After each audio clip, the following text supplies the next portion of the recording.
Pourquoi les migrants haïtiens particulièrement veulent se rendre au Canada. Beaucoup vivent de la peur au ventre. C'est un récit qui est à lire sur notre site web sur radiocanada.ca. Mesdames, Messieurs, bonsoir. Nous comptons avec aujourd'hui, c'est bien Erneston. Nous gagnons une année depuis que vous pas attendez nous, nous pas fait aucune surface. Eh bien, maintenant nous là pour nous parler de voyage, de activité qui est important pour vous. Surtout, donc, on aurait aimé voyager. Et dans le moment, ça là, haïtien, voyage là, les vignes ont nécessité pour haïtien. Parce que c'est pas eux-mêmes qui t'a voulu voyager, mais c'est conditions pays qui causent pas qu'arrêter en Haïti. Alors, mesdames, messieurs, je dis à nos potes, une information qui est très importante pour vous, surtout pour les gens qui vivent aux États-Unis, surtout les gens qui sont partis dans le programme Parole qui est ce programme Biden. Eh bien, ça c'est une bonne nouvelle nouveauté pour vous.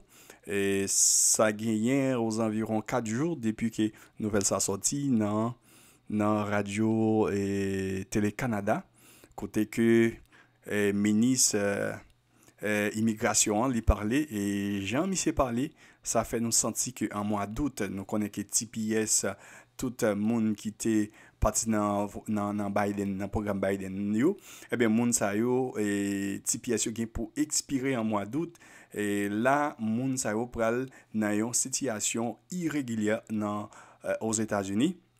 Côté que moun sa yo pral en face à déportation. Alors, nous senti que Canada livré d'après Jean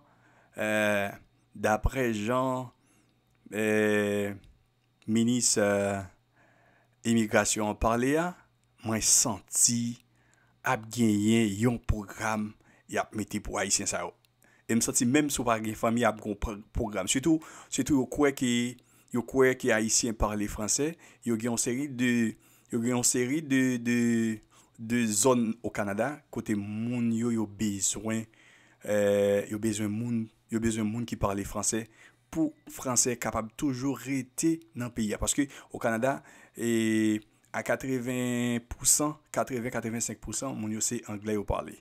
OK, c'est ça qui fait toujours vle pour que au Canada toujours pour que deux langues toujours respectées au Canada, français et anglais. Alors mesdames messieurs, nous pas parler plus, n'a invité à l'écouter, à le garder ensemble avec nous tout interview ça côté que ministre immigration t'a fait côté qu'il fait sentir il y a une série d'endroits au Canada il y a besoin haïtiens ça qui parlent français et m'a dit non pas décourager pas penser que vous pourrez déporter nous comme ça et puis pas bien au pays cap camper pour aider nous mais Canada semble ouvrir deux bois pour prendre haïtiens ça que États-Unis t'a voulu déporter d'ici mois d'août parce que nous connaissons que une série des haïtiens tout qui pral ça qui arrive qui a commencé à déporter depuis avant mois d'août tant que monde qui pas de guetan joindre TPS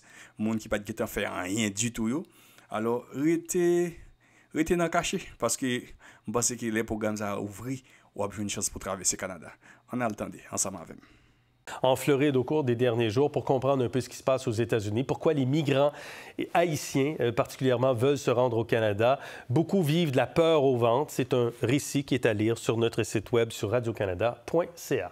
Il y a 520 000 personnes haïtiennes dont leur statut va changer, statut temporaire qui va arriver à échéance. Est-ce qu'il faut s'attendre comme ça à une vague de migrants importante à notre frontière? Antonine Jacques, bougez pas, le ministre est avec nous, le ministre Jean-François Roberge, justement, qui est prêt à nous parler, ministre de l'Immigration, de la francisation et de l'intégration qu'on retrouve à Québec. Bonjour, M. Roberge. Bonjour, M. Fillon. Est-ce que vous vous attendez à une hausse importante des demandes d'asile à la frontière du Québec? Je dirais qu'on s'y attendait depuis l'arrivée en poste de M. Trump. On surveille la frontière beaucoup plus attentivement depuis ce moment-là. Mon collègue François Bonnardel à la Sécurité publique et moi, on a un topo à toutes les semaines et c'était stable, relativement bas, les arrivées là, par la frontière terrestre. Il y avait des demandes d'asile en assez grand nombre quand même, mais je dirais, aux aéroports. C'était pas venu en provenance directement des États-Unis. Puis là, on a vu que dans la dernière semaine, dans les derniers jours, il y a eu cette augmentation marquée à la frontière terrestre. Est-ce que ça vous inquiète? Qu'est-ce que vous demandez au gouvernement fédéral? Ben, oui, c'est inquiétant parce que le statu quo n'est pas tenable d'abord. Là. Avant même qu'il y ait ce soubresaut là, à la frontière terrestre, on était à environ 3000 demandes d'asile par mois au Québec. On s'alignait pour donc une année d'autour de 36, même à 40 000, dépendamment des mois. C'était beaucoup trop élevé considérant que notre capacité d'accueil est dépassée et depuis longtemps. Et là, quand on voit qu'en plus des gens qui arrivent à la frontière, il y a des gens qui commencent à arriver vraiment via la frontière terrestre, bien, on voit que là, ça n'a plus de sens. Là. On demande vraiment à tous les chefs, à toutes les formations politiques, de prendre un engagement clair, de faire respecter l'entente sur les tiers pays sûrs. Je pense que Mme Yaccarini disait bien juste avant que j'arrive en onde. Cette entente existe. Il faut la faire respecter. On ne peut pas se permettre d'accueillir des gens quand déjà on a des problèmes de logement, quand déjà on est vraiment saturé côté santé, côté éducation. Il faut, comme on l'a déjà dit, en prendre moins et en prendre soin. Mais quelle est notre responsabilité à nous quand on voit ce qui se passe aux États-Unis? Vous avez vu, M. Roberge, les images aussi aux États-Unis. Il y a même des cas qui sont rapportés comme quoi les personnes qui sont arrêtées dans une certaine violence par les autorités américaines, par la police de l'immigration des États-Unis. Il y a même un cas où une personne a été envoyée au Salvador finalement et on a prouvé qu'elle n'était pas du tout criminelle. Qu'est-ce qu'on fait quand on voit ça aux États-Unis? Est-ce que vous considérez toujours les États-Unis comme un pays sûr? Je pense qu'il faut considérer encore les États-Unis comme un pays sûr. Maintenant, on ne peut pas être insensible quand on voit en direct ou avec des reportages des choses qui, je vous dirais, sont douteuses, sont particulières. Maintenant, on ne sait pas ce qui arrive si simplement ces personnes vont vérifier leur statut, puis relâcher, puis poursuivre leur journée. M. Trump veut en expulser massivement des centaines de milliers, voire des millions. On sait, nous, si on n'accepte pas la demande d'asile, ce que vous demandez, est-ce que c'est pas finalement de retourner ces personnes sur le sol américain et de subir le sort qu'ils vont subir? Écoutez, c'est possible. Je ne peux pas savoir personne par personne ce qui va arriver avec chacun des ressortissants, mais le Canada là, et le Québec, on est 9 millions. Le Canada, on est un peu plus de 40 millions. On ne peut pas accueillir toute la misère du monde. Je veux dire, le fait qu'il y ait des drames humains aux États-Unis, il y en a eu en Ukraine, il y en a en ce moment en Palestine, il y en a à plusieurs endroits. Ça n'augmente pas ça d'emblée, à chaque fois, notre capacité d'accueil. Puis on ne peut pas prendre sur nos épaules toute la misère du monde. On doit faire notre part. Le Québécois et le Canada ont toujours fait. Le Québec et le Canada, pardon, ont toujours fait leur part. Les Canada demeurera une terre d'accueil. Mais notre capacité d'accueil n'est pas infinie. On est en ce moment là au-delà de ce qu'on pouvait accueillir. Il faut prendre la mesure de ça. L'an passé, ça a coûté 500 millions de dollars en aide de dernier recours. C'est énorme, énorme. Mais on est quand même dans un pays riche. On a quand même des capacités. On fait partie des pays du G7. Si ce n'est pas le Canada qui accueille la misère du monde, c'est qui sur la planète Terre qui peut accueillir des personnes comme ça, qui sont expulsées, puis certains considèrent que c'est injuste, avec une politique sur l'immigration et sur les migrants très brutale de la part de l'administration américaine? Je pense que chaque pays doit faire sa part, chaque pays doit regarder sa capacité d'accueil. Quand on parle aux ressortissants haïtiens, puis au Québec, on a une sensibilité réellement pour la communauté haïtienne. Beaucoup de personnes se sont intégrées merveilleusement à la société, à la nation québécoise, des gens d'Haïti, bien sûr.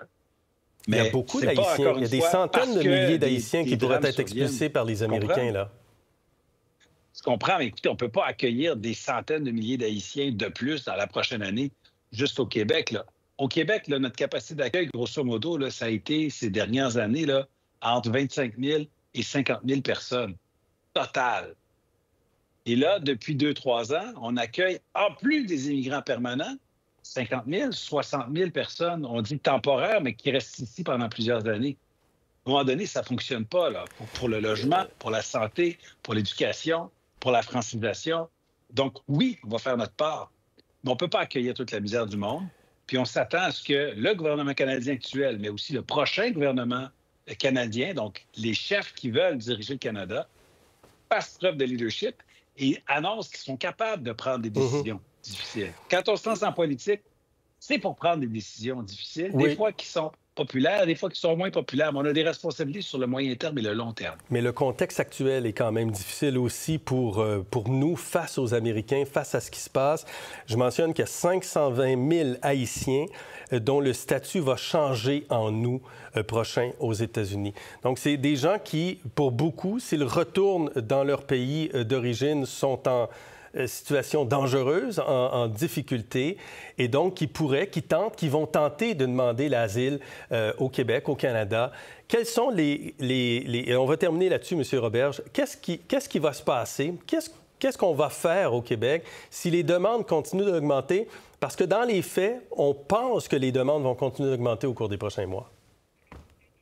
Bien, certainement, par rapport aux ressortissants haïtiens qui seront peut-être forcés de quitter les États-Unis, certainement qu'on pourra en accueillir une certaine proportion au Canada, une proportion au Québec, parce que plusieurs Haïtiens ont de la famille au Québec, puis on a une place spéciale dans notre cœur pour cette communauté-là. Absolument.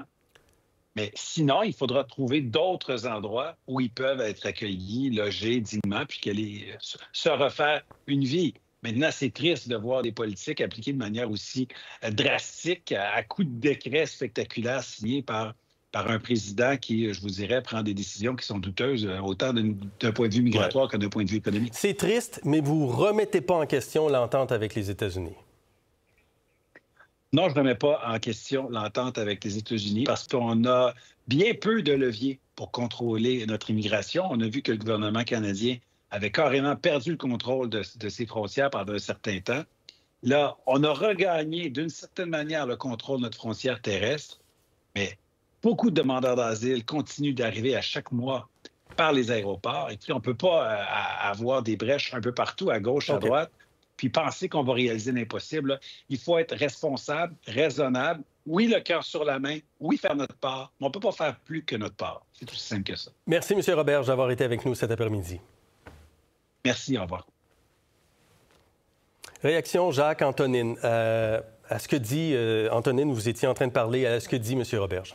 Bien, je ne suis pas vraiment surprise d'entendre ça. Effectivement, l'accord sur les tiers pays sûrs, s'il faut le revisiter dans un nouveau contexte, tout a changé depuis le mois de janvier avec l'arrivée et le retour, en fait, de M. Trump.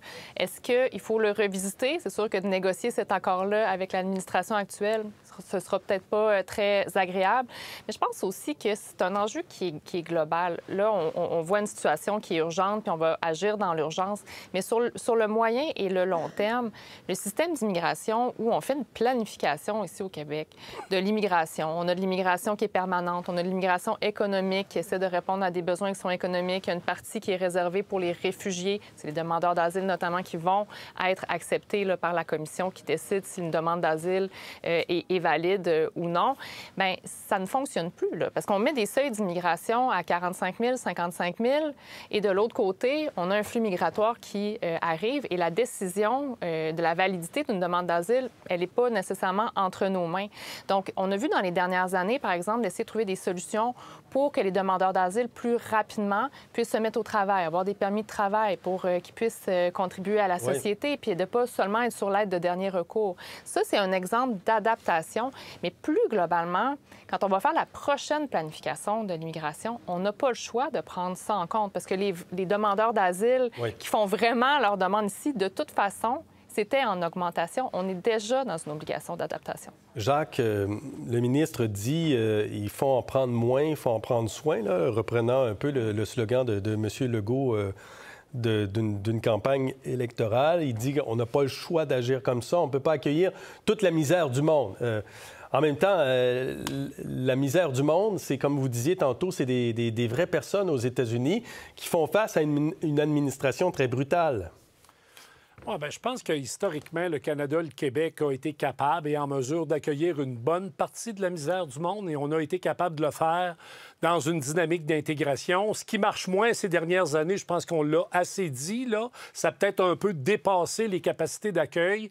Mais là, il va falloir qu'on réfléchisse peut-être à une façon de réinventer, d'avoir cette solidarité-là puis cette ouverture en construisant des logements, en se donnant les moyens de franciser davantage plutôt que de couper comme le gouvernement de la CAQ l'a fait récemment dans la francisation. On aurait des migrants haïtiens, là. Ils parlent français, ces gens-là. Oui, bien sûr. Beaucoup, mais là, oui, mais c'est parce que là, on parle d'Haïti, mais après ça, ça va être les Latino-Américains, là, du côté de l'Amérique, du Mexique puis du Salvador. C'est les Latinos qui sont...